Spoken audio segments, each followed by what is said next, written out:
मनुष्य अपने अगले जन्म को कैसे चुन सकता है? कैसे वो चुनाव कर सकता है कि वो अगले जन्म में कौन सा गर्भ ग्रहण करे?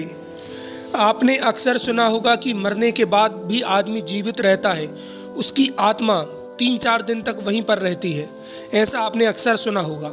इस पर ओशो क्या कहते हैं, आइए जानते हैं। किताब का नाम है शिव सूत्र, शब्द ओशो के हैं।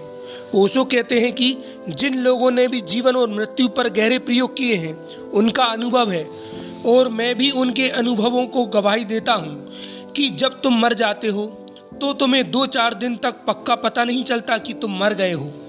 आमतौर से 3 दिन लग जाते हैं तुम्हें पता चलने में कि तुम मर गए हो, क्योंकि मृत्यु घटती है बेहोशी में, शरीर छूट जाता है बाहर का, लेकिन ठीक शरीर की आकृति का एक भीतर शरीर है तुम्हारा, मनो शरीर है, वह तुम्हारे साथ रहता है। 3 दिन लग जाते हैं, कम से कम ज़्यादा भी लग जाते हैं। तब धीरे धीरे तुम्हें समझ में आना शुरू होता है कि तुम मर गए हो, अन्यथा तुम भटकते हो अपने घर के आसपास, अपने मित्रों के पास, पत्नी बच्चों के पास। 3 दिन तक आत्मा आसपास भ्रमण करती है, हैरान होती है कि यह मामला क्या हो गया। कोई मुझे देखता नहीं, कोई पहचानता नहीं। तुम द्वार पर खड़े हो और तुम्हारी पत्नी रोते निकल जाती है और तुम्हें पता नहीं चलता कि हो क्या गया, मामला क्या हो गया, क्योंकि तुम पूरे के पूरे हो, कुछ कमी नहीं हो गई है। शरीर के हटने से कुछ भी कमी नहीं होती, जैसे कपड़े किसी ने उतार कर रख दिए हों। लेकिन कपड़े तुम उतार दो तो नग्न तुम खड़े हो जाओगे। क्या बदल गया? तुम तो वही रहोगे और फिर इससे भी सूक्ष्म शरीर तुम्हारे साथ रहता है। यही आकार, यही प्रतीति। समय लग जाता है, मरकर एकदम से तुम्हें पता नहीं चलेगा कि तुम मर गए हो। तिब्बत में बार्दो नाम की प्रक्रिया है। मरते हुए आदमी को बौद्ध भिक्षु बार्दो की प्रक्रिया करवाते हैं।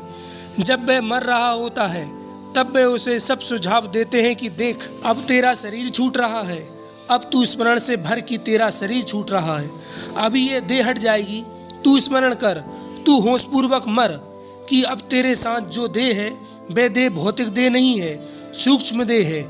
अब तूने शरीर छोड़ दिया, अब तेरे सामने विकल्प है कि तू किस तरह के गर्भ को ग्रहण करे।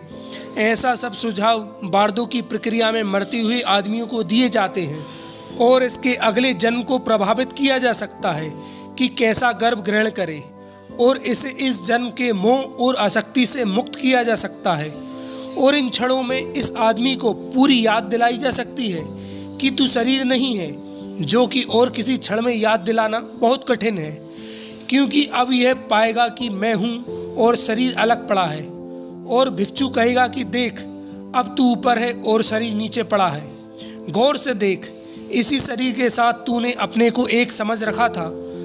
अब तेरे मित्र प्रियजन इस शरीर को मरघट ले जाएंगे, तू पीछा कर, वहाँ तू इसे जलते देख, वहाँ ये राख हो जाएगा, फिर भी तेरे होने में रत्ती भर कमी नहीं पड़ती। स्मरण रखना, इसको आगे की यात्रा में दोबारा शरीर के साथ ग्रस्त मत होना। अगले जन्म में पहले ही क्षण से स्मरण रखना कि तू शरीर नहीं है। सब कहेंगे कि तू शरीर है, लेकिन तू अपनी स्मृति को मत खोना। तू अपनी स्मृति को उनके सुझाव में ढकने मत देना। काश तुम लोगों के सुझाव फेंक सको तो आत्मज्ञान बहुत दूर नहीं है। विचार अवश्य करिएगा और अगर आपको ये वीडियो पसंद आई हो तो वीडियो को लाइक कर लें। चैनल पर नए हो तो चैनल को सब्सक्राइब करना ना भूलें। मिलते हैं ओशो की किसी अन्य वीडियो के साथ अगली वीडियो में।